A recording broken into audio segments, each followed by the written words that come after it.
What's up, everybody? Welcome into Shout, a Buffalo Bills football podcast, bye-week edition. We're going to the national scene. Derrik Klassen from the Athletic Football Show, kind enough to join us today to dive into this Buffalo Bills team, take stock in what they've done here at 9-2, look ahead to the rest of the way in the playoffs. Derrik, how are you, my friend? I'm doing really great, and I'm actually doing particularly great off of that win. I came into this week saying the Bills might be the best team in football, and they did not let me down. So I feel pretty good. Well, I've been following you for years, and I've listened to Robert on the Athletic Football Show for a while. And I got to be honest with you, I don't often hear national takes on the team so on point as I felt like yours was going into that game last week. So I was telling people on our preview show last week, I'm like, I'm going to work on getting Derrik on the show this week. I think Bills fans are going to really enjoy his perspective. You know, one of the things that I thought you said last week that was so fitting, but that didn't even really play a factor in this game, was how good the Bills have been in their run game and how they do it. No matter what teams want to do to them, they find a way to get into their stuff. They didn't even need to do it that week. Does that make them, in your eyes, even a little bit more scary when the run game does get shut down? They're still able to find ways. Absolutely, because that's kind of been their formula for most of this year, right? Is that on early downs they've been really efficient with their screen game and then just all of what they've done in the run game. And they have truly, I said this on our show, they have one of the most diverse run games in the league. Like, they're a really good duo team. They'll run weak zone to the other side. Off of that, all of what they do with some of their pullers. I mean, Deion Dawkins is always in like a weirdly wide split, so they'll do some interesting stuff with him there. So I think just what they've been able to do in the run game has been so good. And I think James Cook is playing the best ball of his career. The thing I want to say quickly about James Cook, I felt like early in his career, he didn't run very hard. He was just a guy who was kind of quick, kind of explosive. Now I feel like for a guy who's like 195 pounds, he just runs through people, and it's really impressive. So I think the fact that they can rely on that most weeks, but then when you can't, and when you go up against a really good run defense like KC, and you still have Josh Allen to bail you out, and Amari Cooper's making the plays that you wanted him to, like, yeah, it's really encouraging that this team can kind of win almost any way that they need to. And watching that game back, like, it wasn't like overwhelming, the success they had on the ground at any point in the game, but there were a couple of kernels that I think that if you extrapolate from the game, I think there was a first half run. It's like a 5-yard third down run from Ty Johnson. And then I think in the fourth quarter, Ray Davis had a similar run. Those are the kinds of things that when you're a defense like the Chiefs playing so well against the run, and even on those got to have it downs, they find a way to just get just enough into what they're doing. To me, you're probably coming on the other side of this thing. You're Joe Brady, you're Aaron Cromer, and you're like, yeah, it wasn't like overwhelming, but we did enough in the game. And then near the red zone, James Cook, you mentioned, I think he was on Kyle Brandt's angry runs again this week. That wasn't something you expected him to be a couple years ago. Absolutely. I mean, the one touchdown he runs in where he is just like fighting between 4 people inside the 5-yard line. I mean, he didn't do that 2 years ago, and I think it's super impressive that he does that now. You make a good point about how the run game was not very good for a lot of this game, but in a couple of gotta have it moments, they still felt comfortable that they were like, you know what, hasn't been great today, but we still trust our guys. And I think that's especially impressive even without Spencer Brown playing in this game. Like, obviously having him on the field, I think their run game would have been better. So again, it's kind of what you said earlier, the fact that they can win in so many ways and just have faith in their guys in these critical moments, even when maybe things haven't been perfect for 3.5 quarters. It's a really, really impressive football team. So now, you look at this game in its totality, and it's a home game for the Bills. These teams play 1-score games every time. It almost feels like the Chiefs were flirting with this kind of loss for weeks going into this game. The thing that I take out of it that I think is so encouraging, there was a couple of defensive series, like the third touchdown for the Chiefs. I mean, they went down the field pretty easy on them. We could probably dive into that at some point. But this was a game where offensively, you mentioned they didn't have Spencer Brown. They didn't have Dalton Kincaid, which, if you look at this offense, I know Amari Cooper's a former first-round pick. We could talk about what he meant to this offense in a minute. He's their only homegrown first-round talent that's been handed to Josh Allen. Everybody else, second round and beyond, a couple of picks from other teams. What did you make of how they were able to operate offensively without Kincaid, Keon Coleman, and Spencer Brown? I think for as much as I like the offense when they obviously have all the guys and they can do whatever they want because a lot of these guys fill different roles. I think what they had on Sunday was actually enough because I think you have Khalil Shakir underneath, man.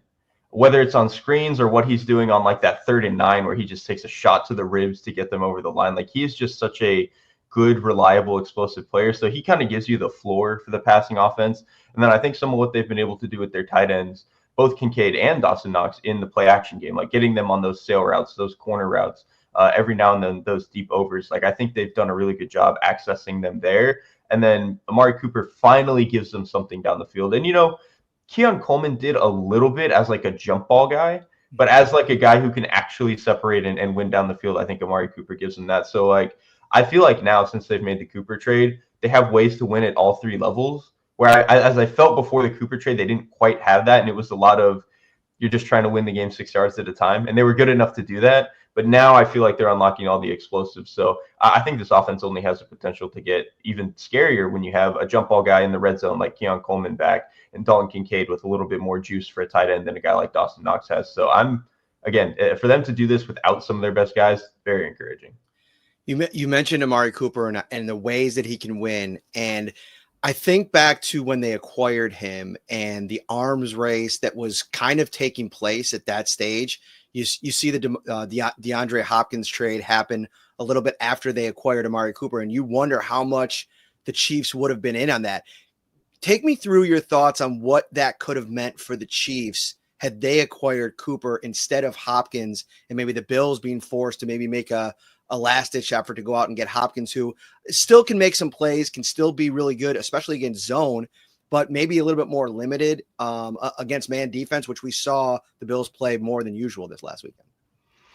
I actually think body type wise, I still would have preferred to have Hopkins in Kansas City than Cooper. And I actually think I do agree that Cooper probably is a more versatile player right now. I think he's certainly more explosive, but I just think when I look at the makeup of both teams, Kansas City was a team that in theory, they have explosive guys, right? Like you have Xavier Worthy, McCole Hardman can give you this every now and then. Justin Watson is actually like a decent vertical threat. So like they have ways to push the ball down the field.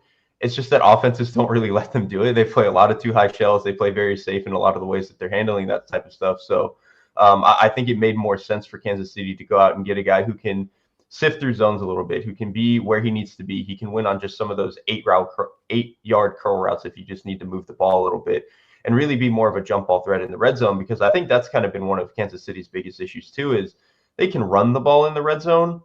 Who is getting open in the red zone? Noah Gray? Like, so they really needed a guy who I think could give them a little bit of something there. So I actually think kind of both teams came out of this getting the exact body type that they needed to solve some of their problems.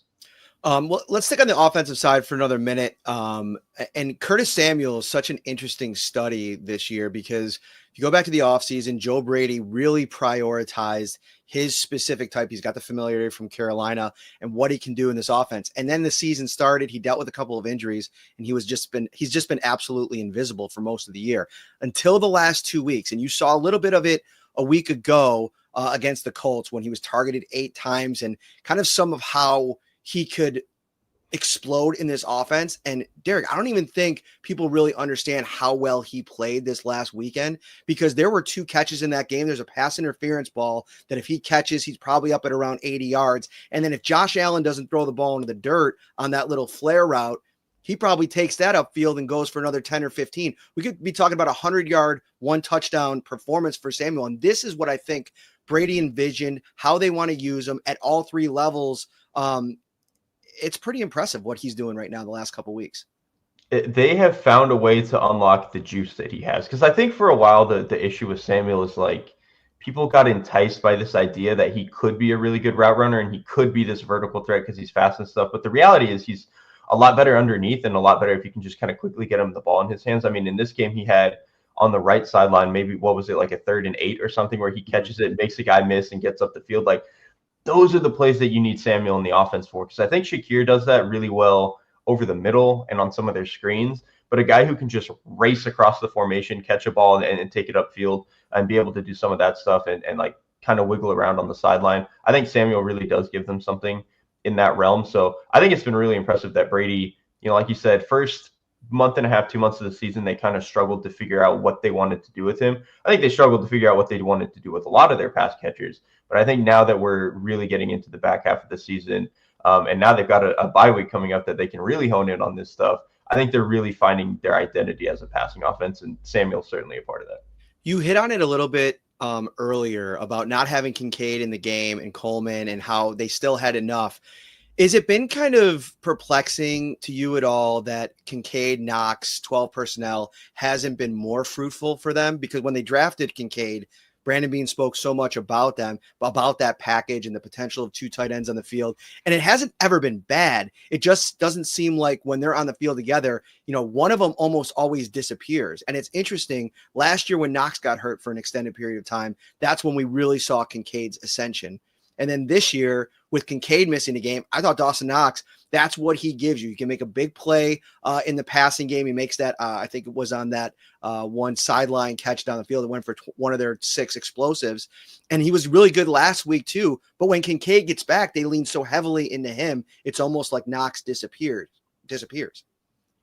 Yeah, I sometimes I don't know exactly what that's about. For me, I think why I've always struggled a little bit with their 12 personnel, and I even said this when Kincaid got drafted, neither of these guys are that good at blocking. And so I think when you're going to be a 12 personnel team, you really want one guy who can just beat the hell out of the other team and really allows the like run and pass ratio and the run and pass threat to be a little bit more honest. Whereas I think with the Bills, with them, it's not so much that they're trying to like really threaten the run when they go into 12 personnel with those 2 specifically. Obviously it's different when like Morris is on the field.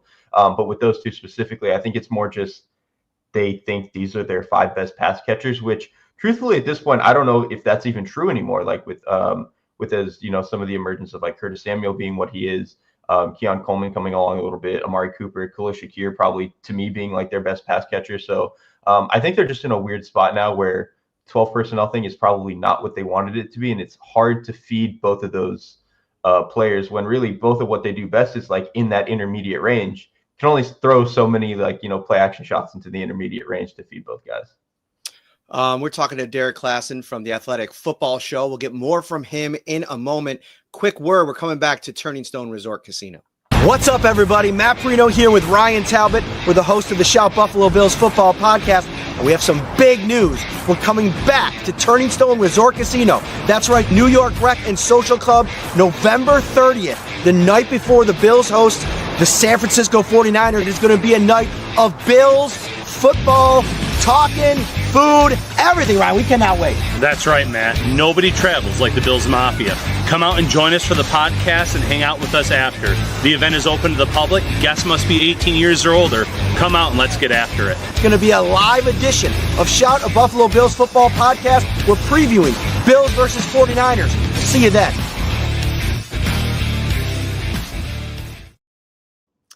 All right, Derrik. So you look at this. Let's turn the page to the defensive side of the ball here. And you look at this Bills front and generating, I think it was around a 40% pressure rate in this game against Patrick Mahomes. What's your takeaway from this game? Obviously, Von Miller with a sack. I thought Greg Rousseau continues his assault that he's kind of been waging all season long as a pressure creator, chaos creator. Do you think across the board they have enough for the January games? Because this has always been the position groups that Brandon Beane's always been trying to figure out. They go out and they bring in Austin Johnson. They draft Dwayne Carter, who, oh, by the way, he can return after the bye. His 4 weeks on IR have gone by. You look at the edge. Obviously, Epinesa has been really steady for them this year. Miller as well. Casey Tuhill has actually been really good against the run coming over from Washington. Ed Oliver, Daquan Jones, what do you make of this group, and do they have enough? I think they have enough. I think typically in the playoffs, you want one guy where you are just positive he can take over a game, and I'm not quite sure the Bills have that guy. But like you said, I think Rousseau is playing better than he's ever played. Epinesa is solid. Ed Oliver, I expect, especially when we get into January, to really turn it up, and I think he's been playing well anyway. So, and Von Miller, I didn't think Von Miller was going to have anything left. And so the fact that he's, played relatively well for them this year, I think is really important. But I think talent-wise, they have enough. And then to me, I think when you watch this game, what made it so impressive was the pass rush plan. There were so many instances where they were very obviously trying to get Mahomes pushed out to one side of the pocket, and then they would have a spy or they would have somebody looping around, and they were just doing a really good job of kind of corralling him the way that they wanted to. Like, I think the Terrell Bernard sack, Greg Rousseau like crushes through the left tackle's inside shoulder and kind of forces Mahomes to bail out immediately, and Bernard just races him down. And so I think the fact that the pass rush talent is just good enough, and then they're so thoughtful with what they do, I think that's a good enough formula. And then at the safety spot, you look at, whatever you think about PFF grades, but Damar Hamlin was, I think, the number 6 graded defensive player for them. He's been really consistent. It hasn't been splashy. The position in and of itself, outside of a Micah Hyde, sideline to sideline interception against Mac Jones a couple of years ago, isn't going to be super flashy. But what have you made of his play, what they have at the safety position? Because coming into the season, that was the area where, okay, you lose Poyer and Hyde. And I think there was some nostalgia there in the fan base. I don't think 2023, Poyer and Hyde, with all due respect to those guys and everything they did here, it wasn't nearly at the level it was in years past. What have you made of Rapp and Hamlin? I think they've been okay. I think it is probably still, to me, the weakest part of the defense. But I think with how well the pass rush is played and how much the corners really just don't give up a lot of space and they don't blow coverages. And I think they squeeze a lot of space back to the middle of the field when they have to, when they do some of like their quarter stuff. And I think they make life really easy on the safeties. But the safeties are playing pretty well. Like Hamlin, I really didn't expect anything from him as a starting player, but I think he's actually kind of, like you said, especially in coverage, played pretty consistently. They've asked him to cover a lot of ground, and he's not Earl Thomas back there, but there are definitely plays where he's been able to cover a lot of ground and go get hands on the ball. My one worry with the safeties is it does feel like Hamlin, once a game, takes a really, really bad angle to the perimeter. Like the huge Jonathan Taylor run that popped a couple weeks ago was kind of him playing it a little bit too far inside. So I think every now and then that's going to happen, but I still think overall, I thought this safety room was going to be pretty firmly below average and maybe be the reason this defense wasn't going to be what I thought it could be coming into the season or what they wanted to be. But I think they've checked the boxes, and I think it's just another testament to how well Sean McDermott coaches this thing. And I'm glad that you bring that up, because if you look ahead to the playoffs and a potential rematch with the Ravens, Derrick Henry, potentially Isaiah Pacheco getting back from Kansas City, that's something that maybe wasn't talked about enough. Like the explosiveness that he had in the playoff game last year was considerable against this Bills defense. So we've seen 9-2. We've seen what this Bills team is.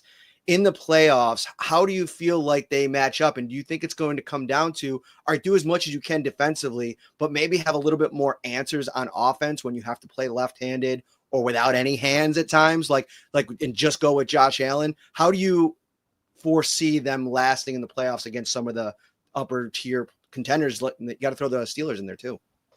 I think realistically, the Bills will have to be a team that wins some higher scoring playoff games. And I think they have the capacity to do it, right? Like, I think the offense, when Josh Allen is really having his day, and if they're a little bit more healthier come January, I really think they can be maybe the best offense in football. The problem I kind of have is, for as well as I think the defense is playing, I think you can get after them a little bit in the run game if you can bully them, beat the hell out of them, get some double teams, really try to get movement. Because like Ed Oliver's kind of on the smaller side. Obviously, Von Miller's not a huge guy. And so a lot of their linebackers, like Terrell Bernard, is awesome going sideline to sideline and covering. Not the best when he has to come up and hit a guard. And so I do think there are some stylistic things that the Chiefs at times can be that in the run game. And then obviously the Ravens can be that in the run game. And so I do think there's a little bit of I get a little bit uneasy with some of the matchups they might face. And then if they get to the Super Bowl, obviously if Detroit gets there, that would be certainly an issue. But I do think for the most part, the offense is going to be able to kind of score 30 in a lot of these games. And so long as the defense can keep them under that, I think it should be okay. Brandon Beane gets some pushback for his draft record. And I think as things have gone along here, some of the classes where he's taken some criticism, Kyer Elam, Boogie Basham in 21 and 22, you look at those classes and you see guys like Benford and Bernard in 22, James Cook in 22, and then Greg Rousseau and Spencer Brown, Hamlin as a throw-in late in that draft as well. It's really been it's increasingly become stronger and stronger. And Osiris Torrance, there were some plays where he wasn't great the other night, but there were a lot of plays against Chris Jones and one-on-one. I think Baldinger even put out a post on this where he was really solid. I think Brandon Beane's drafted a lot of good players. But now comes the hard part. You got to make maybe some decisions coming up here. You got Rousseau, who's going to be on his 5th-year option next year. You have Bernard and Benford as 2 franchise pillars on your defense. How do you prioritize those 3 specifically as you're maybe looking at some extensions here? Man, it's hard. I would say Rousseau. I think finding pass rushers of that caliber who only seem to be getting better. Like I think each and every year now, the past 3 years, Rousseau has only gotten better. So he would be, to me, a guy I really want to prioritize. Corner is always tough in this defense because I just think Sean McDermott coaches it so well that there's almost a level of like, can almost find anybody and he would be able to go do it. And like, to a degree, like Christian Benford is just anybody, right? Like he's this late round pick that they found. He kind of just is really smart, really tough. And so I almost think there's a level of where like just archetype wise, that is probably the most replaceable thing. So for as good as I think Christian Benford is, I wouldn't blame them if they kind of moved on there. But if they paid him, I think he's good enough. Bernard is the trickiest one to me because I do think he's really, really good again in coverage. And I think he's really good outside the tackles. I personally have a hard time with linebackers who won't come up and hit and struggle taking on guards. So he, to me, is probably the trickiest one to pay, especially if they think Milano still has something in the tank where he can really still be the leader at the middle of the defense. Great stuff. You could find Derrik on the Athletic Football Show. Let everybody know like when the shows come out, anything else that you want to get on people's radar. Yeah, so we do our preview shows. Usually we record those Thursday, get a little Thursday night recap in there. So those post Friday morning. And then obviously our Sunday show, we do those live after Sunday Night Football. And then Robert also does like a midweek show that can range from just about anything that I think posts on Tuesday or Wednesday morning. So yeah, that's it for the podcast. This was great stuff. Thank you so much for taking some time today. I'm actually going to hang out and do a little bit on my own, but I appreciate you coming on today, Derrik. Sounds good. Thank you so much. You have a good one. All right, man. Take care. All right. Derrik Klassen from The Athletic, absolutely killing it here on the show. And like I said, I heard from him last week and, I listen to The Athletic Football Show pretty much every week. I mean, I think when you're talking about a national show, Robert has been dialed in. He was with Kevin Clark back in the day. Shout out to Kevin Clark. He's doing his thing over on Omaha and ESPN now. Great. I listen to Nate Tice. He's over at Yahoo now. And now Derrick's the next iteration of that, and it's been really good. Couple things here. Shout is brought to you by Tops Friendly Markets. And right now, 'tis the season to save on groceries and all of your holiday gifts. Christmas bonus is underway at Tops Friendly Markets. Shop at Tops and save $10 at all your other favorite stores and restaurants. With over 25 gift cards to choose from, there's something for everyone on your list. And don't forget to treat yourself to some extra savings too. Save on great gifts like toys, games from GameStop, or Toys R Us at Macy's, things for your home from Lowe's, the new big screen TV that you've always wanted from Best Buy, and so much more just by shopping at Tops. Be Santa's biggest little helper with Christmas bonus from Tops and get a complete list of available gift cards, savings, topsmarkets.com/Christmas bonus. All right, a couple of things. We talked to Sean McDermott and Joe Brady yesterday, Bobby Babich as well, kind of a postmortem on this win over the Chiefs. And, one of the things I asked Sean McDermott about is if you look into the future here, we're looking at 2 weeks before the next game. Matt Milano working his way back from the pec injury. He practiced last week after he was his practice window was open.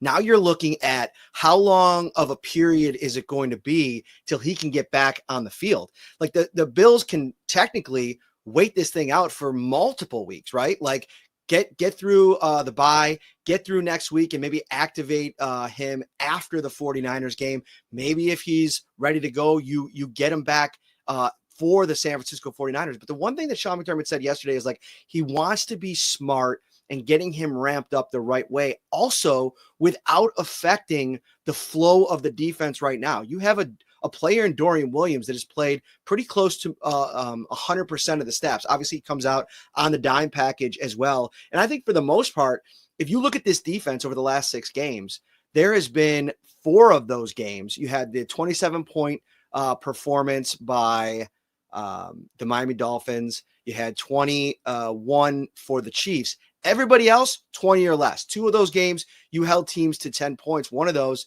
on the road against the Seattle Seahawks. This has been a defense that is like rounding into form. And I think you want to get Matt Milano back. Of course, that makes a ton of sense to start working him back in and maybe going with a rotational approach. We haven't seen that in years, right? Since, Spencer Brown in his first season, not Spencer Brown, Cody Ford working with Ty Nsekhe early in his career. Then you saw Christian Benford and Kyer Elam working side by side for that first season. Sean McDermott's shown that he's willing to do that. And I think if you can get Matt Milano ramped back up by the playoffs, by somehow giving him 20 to 30% of the snaps and slowly working that back up, that's where I think that you want to be. And also against some of these teams that want to run the football, I think you want Matt Milano on the field on running downs. Like that's, I think, one of the strengths of his game. Not to say that Dorian Williams has been necessarily bad, but there's been lapses, much more so than I think you'd get with Matt Milano. But at the same time, we got to sit back and wait and see, is this going to be 2023, early 2023, 2022 Matt Milano, or is there going to be a big pocket of time for him to get back to what I think everybody remembers him to be? The one sneaky thing, though, I've seen a couple fans talk about this. What happened to him early this season was interesting because who knows if he would have been at 100% in September working his way back from the leg injury, right? Maybe it would have taken some time, and he almost got an extra 3 months to rest that injury, continue to rehabilitate the injury.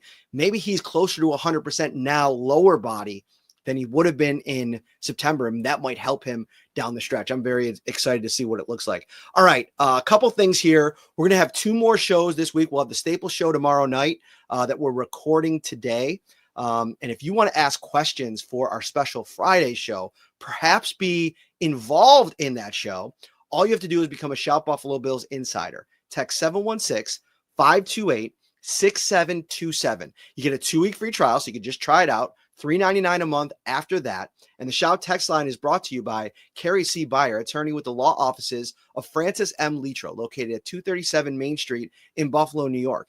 If you or someone you know is seriously injured, give them a call, 716-852-1234, or check out litrolaw.com. Again, you can join Shout just by being an insider. What we'll do is we'll ask for a bunch of questions for the show. We'll give you the time that we're recording. You come onto the show. It'll be a 3-screen here. You could bring a question or topic to the show, and then we'll chat it out. It's usually it's a Monday show, the format that we came up with, but we're going to do it a little bit different and have it be a Friday show on the bye this week. All right, Ryan Tab will be back tomorrow. Thank you so much for watching. Thank you to Derrik Klassen from the Athletic Football Show.